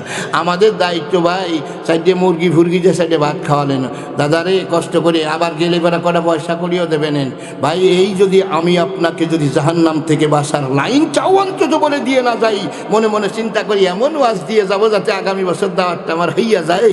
ও বক্তা, তুমি 3 কারণে বক্তা জাহান্নামে যাবে। কয় কারণে? কথা কন। 3 কারণে বক্তা জাহান্নামে যাবে। 1 নম্বরে বক্তা কমিয়ে বললে কেন? পরিবেশ খারাপ দেখছিলে নাকি? পরিবেশ খারাপ দেখছিলে, কুমায় কইলে যে জাহান্নামে যাবি তুই। বাড়িয়ে বললে কেন? কোনো দলের সামসামি করছে নাকি? আমি বললাম একটু, তুমি যে এতখানি বানাই বললি তুইও জাহান্নামে যাবে। ওই ওয়াজ কেন করলে? যেই ওয়াজ তুমি নিজেই আমল করো না। এই 3 কারণে বক্তা দোজখে যাবে, জাহান্নামে যাইতে রাজি নই ভাই। যতটুকু জানি এটা দাওয়াত পৌঁছে দেওয়ার দায়িত্ব আছে কিনা। কারণ আপনারা হুজুরদেরকে ভালোবাসেন। দাদারে, হুজুর বসেন, জীবনে 1 কাপ চায়ের বিল দিতে আমার খুব কষ্ট হয়। একটু ভালোবাসলেন ভাই, আদর করে চা খাওয়ালেন। গাছের ডাবটা 15 বছর পরে 2টা ডাব ধরিছে, নিজের বাচ্চা কাচ্চা চাইয়ে পড়ে দেখা, আব্বু আমাদের কাছে ডাব ধরছে। বুড়ি মা সে দেখতেছে আমাদের কাছে চর্মি হয়েছে, ডাব ধরছে। কত মানুষ দেখলো ওই ডাব দুটো, অথচ তার অন্তরের থেকে বলতেছে আমাদের ইমাম সাহেবের ডাবটা খাওয়াইয়া দিব, আমাদের হুজুরের ডাবটা খাওয়াইয়া দিব। 16 বছর ধরে তুমি নারকেল গাছের পরিচর্যা করে 2টা ডাব ধরছে, তাও তুমি হুজুরি জন্য নিয়ে গেছো। একটা মুরগি প্রথমবারে ডিম পাড়তে যায়, কেউ মনে কিছু নেবেন না, ওর পিছনের পাছা পর্যন্ত ছিঁড়ে যায়, মুরগির ডিমের সাথে রক্ত পর্যন্ত দেখা যায়। এই মুরগির পাছা ছিঁড়া প্রথম ডিমটা ইমাম সাহেবের জন্য রেখে দাও। কথা ঠিক কিনা জোরে কও। হ্যাঁ, আপনি এত ভালোবাসবেন, আর আপনারে আমি তো জাহান্নামের পথ থেকে ফিরাতে পারবো না। আমি এটা অন্যায় করলাম, আপনাকে যদি জাহান্নাম থেকে না ফেরাই নেব খারাপ আমি। আপনার খাইলাম, আপনার টাকায় আমার বেতন হইল, আপনার টাকা, আপনার পকেটের টাকায় আমার রেজেকের ব্যবস্থা হইল, অথচ আপনার আমি উচিত কথাটা, সব কথাটা, সত্য কথাটা জানাইতে পারবো না। কিয়ামতের দিন তো আপনি ছাড় দেবেন না, আমার তো টাইনে ধরবেন আপনি, কথা ঠিক কিনা ধরে বলবেন। এই জন্য দাদা আমি কথা বাড়াবো নয়, এখানে যা কিছু কথা হয়েছে অনেক মূল্যবান মূল্যবান কথা হয়েছে। সবশেষে আপনাদেরকে অনুরোধ করবো, পাশে বিরাট একটা মসজিদ আপনারা বানাইছেন না ভাই? এখন এই কাজটা ছিল কি, আল্লাহ তাআলা বলেন যে আল্লাযীনা ইম্মাক্কান্নাহুম ফিল আরদ আকামুস সালাহ, আমি যদি ইমানদারদেরকে রাষ্ট্র ক্ষমতা দান করতাম, ওরা প্রথম অধিবেশনে নামাজ কায়েমের বিল উত্থাপন করতো। জোরে কোন সুবহানাল্লাহ। এই যে আমরা হাজার হাজার হুজুর নামাজের ওয়াজ করে কিছু করতে পারতেছি না, ওখানে খালি কি কন 151 জন। আগামীকাল ফজর থেকে বাংলাদেশে নামাজ কায়েম করা হলো, একথায় এর পক্ষে যারা আছেন তারা হ্যাঁ বলুন, বিপক্ষে যারা আছেন তারা না বলুন। আমার তো মনে হয় না বিরোধী দলে যারা থাকবে ওখান থেকে না শব্দ বেরোবে সংসদ ভবনে। হ্যাঁ, অন্য পয়েন্টে হলে হতো, আমাদের পয়েন্টে না বলতে পারবে কেউ? হ্যাঁ, আগামীকাল বেলা ফজরের নামাজ থেকে বাংলাদেশে নামাজ কায়েম করা হলো, এর পক্ষে যারা আছেন তারা হ্যাঁ বলুন। চিৎকার মেরে গগন বিদারী আওয়াজ সংসদ ভবনে কি কন হ্যাঁ বলে চিৎকার দেবে। এর বিপক্ষে যারা আছেন তারা না বলুন। পারবে কেউ? একটা শব্দ বেরোবে না বলে? আমার মনে হয় হ্যাঁ জয়যুক্ত হয়েছে, হ্যাঁ জয়যুক্ত হয়েছে। অতএব আগামীকাল ফজর থেকে বাংলাদেশে ইসলাম কায়েম করা হলো। এই কথাটা কখনই বলবে, বলার সাথে সাথে তালিপাড়া পর্দার যে বিষয়টা, এই পর্দার বিষয়টা তাই ভাই আমাকে বলতেছেন যে হুজুর মেয়েদেরকে পর্দার কথা, মেয়েদের পর্দার